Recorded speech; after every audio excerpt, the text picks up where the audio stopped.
पाकिस्तान अफगान में जंग हो गई और जंग किसके लिए और किस वजह से हुई। पाकिस्तान ने दरअसल अफगानिस्तान में इस शख्स जो कि टीटीपी का चीफ है, इसका नाम है नूर मसूद, इसे मारने के लिए मुनीर ने एयर स्ट्राइक कर दी है। फाइटर से एयर स्ट्राइक की। अगली तस्वीर देखिए जरा, ये पाकिस्तानी फाइटर आसमान में थे और ठीक इसी तरह से पाकिस्तानी फाइटर्स ने अटैक किया।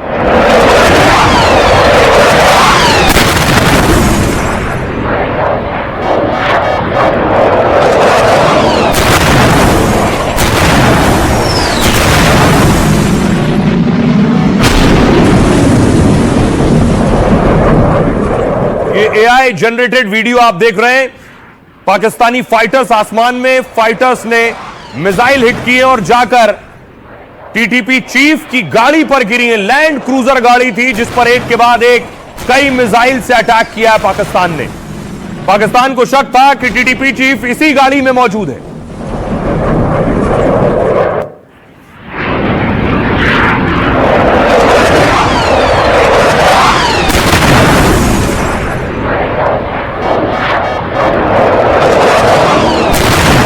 इसके बाद उन्हें शक था कि टीटीपी चीफ गेस्ट हाउस में भी मौजूद है, तो अगला हमला गेस्ट हाउस पर हुआ है। ये वो गेस्ट हाउस।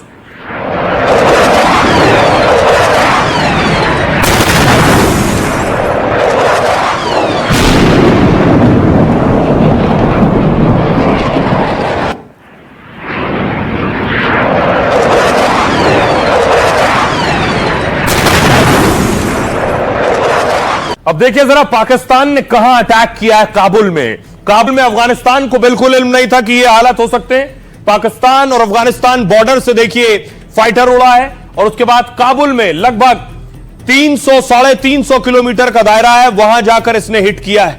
अगली तस्वीर में आपको दिखाऊं, लेकिन देखिए ये हमला हुआ क्यों, इसके पीछे वजह क्या है, कैसे अटैक किया गया। दरअसल इस तरह की गाड़ी मौजूद थी, लैंड क्रूजर, जिसमें दावा था कि ये टीटीपी चीफ इस गाड़ी में मौजूद हैं। पाकिस्तान के बड़े धमाके से दहल उठा काबुल। पाकिस्तानी मीडिया के मुताबिक फाइटर जेट से ये हमले किए गए। दावा है तहरीक तालिबान पाकिस्तान के कई ठिकानों पर हमले हुए। पाकिस्तान का टारगेट टीटीपी चीफ नूर वली महसूद था और पाक मीडिया के मुताबिक महसूद पूर्वी काबुल में छिपा था। अफगान के इसी जगह पाकिस्तान ने एयर स्ट्राइक की। मसूद की कार और गेस्ट हाउस को निशाना बनाया है पाकिस्तान ने। हमले के बाद मौके पर तेज धमाके हुए, फिर आग लग गई। पाक अखबार डॉन के मुताबिक अब्दुल हक चौराहे पर हमला हुआ, जहां लैंड क्रूजर कार को निशाना बनाया मसूद की कार बताई जा रही है। काबुल हमले में 12 लोगों के मारे जाने की खबर है। पाक मीडिया ने हमले में मसूद के मारे जाने का दावा किया है। उनका कहना है उन्होंने टीटीपी के चीफ को ढेर कर दिया है। पाकिस्तान यह दावा कर रहा है। तालिबान सरकार ने धमाके की बात मानी और मौत की बात कही है। एयर स्ट्राइक पर तालिबान सरकार के प्रवक्ता का बयान आया। जबीउल्ला ने कहा विस्फोट में घायल होने की रिपोर्ट नहीं है। इस बीच टीटीपी चीफ का कथित ऑडियो सामने आया, यानी इसका एक ऑडियो भी आ गया है जिसमें यह कह रहा है कि जिंदा है, ये मरा नहीं है। टीटीपी चीफ ने कहा है मुझ पर कोई हमला नहीं हुआ है। मसूद बोला मैं काबुल में नहीं बल्कि कबायली इलाकों में हूं। सुनिए जरा, अफगानिस्तान के विदेश मंत्री जो भारत में थे वो क्या कह रहे हैं और पाकिस्तान के मंत्री ख्वाजा आसिफ क्या कह रहे हैं। इस सरजमीन से उनको फायदा मिल रहा है, उस मुल्क के साथ दुश्मनी कर रहे हैं। सर ये अब बर्दाश्त नहीं होगा। जवाब देना पड़ेगा इन लोगों को जो उनको पनाहगाहें मुयस्सर करते हैं, चाहे वो हमारी सरजमीन पे हैं या वो अफगानिस्तान की सरजमीन के ऊपर है। अगर किसी गांव से 4 या 5 या 10 या 15 आदमी निकल के हमारे किसी फौजी काफले के ऊपर जो है हमला करते हैं, उसको सबको सब भुगतना पड़ेगा। जो लोग उनको पनाह देते हैं उनको भी भुगतना पड़ेगा। Enough is enough. जो हमारे सब्र का पैमाना जो है पाकिस्तान की हुकूमत का जो है लबरेज हो चुका है। दहशत गर्दों के लिए कोई भी सॉफ्टनेस जो है, किसी किस्म की राय जो है वो अब टॉलरेबल नहीं है। वहाँ पे कुछ अटैक हुआ है, हम उसकी मजम्मत करता है और हम पाकिस्तान हुकूमत का ये काम एक बड़ा गलती समझता है और इससे मसाइल हल नहीं हो सकता है। अफ़गानिस्तान का तारीख़ गवाह है कि ऐसे मसाइल ज़ोर से हल नहीं किया सकता है।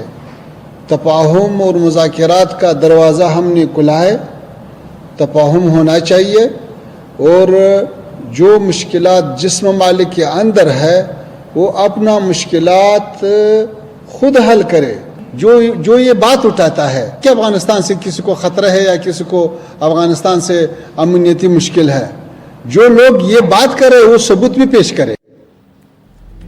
तो क्या यह महज इत्तेफाक है कि अफगानिस्तान के विदेश मंत्री भारत में हैं और भारतीय विदेश मंत्री से मिल रहे हैं और ये तस्वीरें अच्छी नहीं लग रही है पाकिस्तान को? ये आप देख रहे हैं भारत मदद कर रहा है अफगानिस्तान की, क्योंकि वहां गरीबी और गुर्बत बहुत है, इसलिए एम्बुलेंस भारत ने अफगानिस्तान को 5 एम्बुलेंस दी है तोहफे में।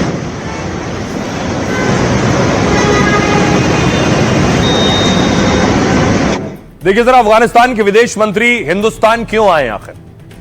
हिंदुस्तान और अफगानिस्तान के बीच संबंधों का यह नया चैप्टर है, नया अध्याय। अफगानिस्तान के विदेश मंत्री हफ्ते भर के लिए भारत आए, 1 हफ्ते के लिए। दोनों देशों के बीच विदेश मंत्री स्तर की अहम बैठक हुई है। आमिर खान मुत्तकी ने जयशंकर साहब से मुलाकात की। बैठक में दोनों देशों के बीच कई मुद्दों पर बातचीत हुई है और इस दौरान अफगानी विदेश मंत्री ने बड़ा बयान दिया। मुत्तकी ने कहा, हम भारत का साथ कभी नहीं छोड़ेंगे क्योंकि अफगानिस्तान भारत के घनिष्ठ मित्र एक दूसरे को मानते हैं। साफ कर दिया कि वो भारत विरोधी ताकतों के साथ खड़े नहीं होंगे। मुत्तकी बोले, हमारी जमीन भारत के खिलाफ इस्तेमाल नहीं होगी। यानी ये पाकिस्तान और चीन दोनों के बीच क्लियर मैसेज। और भारत सरकार ने भी अफगान के लिए कई सौगातें दी हैं। जयशंकर ने ऐलान किया कि काबुल में फिर से दूतावास खुलेगा। 2021 में तालिबान के आने के बाद दूतावास बंद कर दिया गया था। एस जयशंकर ने अफगानी विदेश मंत्री को 5 हाईटेक एम्बुलेंस भी दी। दोनों देशों ने व्यापार और कूटनीति को भी बढ़ाने पर जोर दिया है। भारतीय को चेक करने से भी, उसके दस्तावेज चेक करने से भी मना कर दिया जब पता चला कि कोई इंडिया से आया है। अब सुनिए जरा भारतीय विदेश मंत्री को और अफगानिस्तान के विदेश मंत्री। जैसा कि आपको पता है, भारत ने अफगानिस्तान के लोगों के लिए नया वीजा मॉडल अप्रैल 2025 में शुरू किया, जिसके बाद से हम ज्यादा वीजा जारी कर रहे हैं। इसमें मेडिकल, बिजनेस और छात्रों के लिए वीजा जारी किए जा रहे हैं। हमारे साझा लक्ष्य हैं विकास और समृद्धि के लिए काम करना, जो कि सीमा पार से होने वाले आतंक के चलते खतरे में थी। हम मिलकर आतंकवाद के खिलाफ लड़ेंगे। भारत की सुरक्षा के प्रति आपकी संवेदनशीलता के लिए हम आभारी हैं। Combat terrorism in all its forms and manifestations. Hindustan में है ये बहुत अहमियत का से बरखुरदार है और चाबहार के हवाले से तो ये एक अच्छा रास्ता और अच्छा फुर्सत है कि उससे इस्तिफादा होना चाहिए। हम और हिंदुस्तान दोनों कोशिश करें कि ये रास्ते में जितना भी मुश्किलात है, जितना भी रुकावटें हैं, उसको दूर हो जाए। दोनों ममालिक के एक ज़रूरत है, हम इसका ज़रूरत समझते हैं, तो इसलिए हाँ सारे रास्तों को खोलना चाहिए।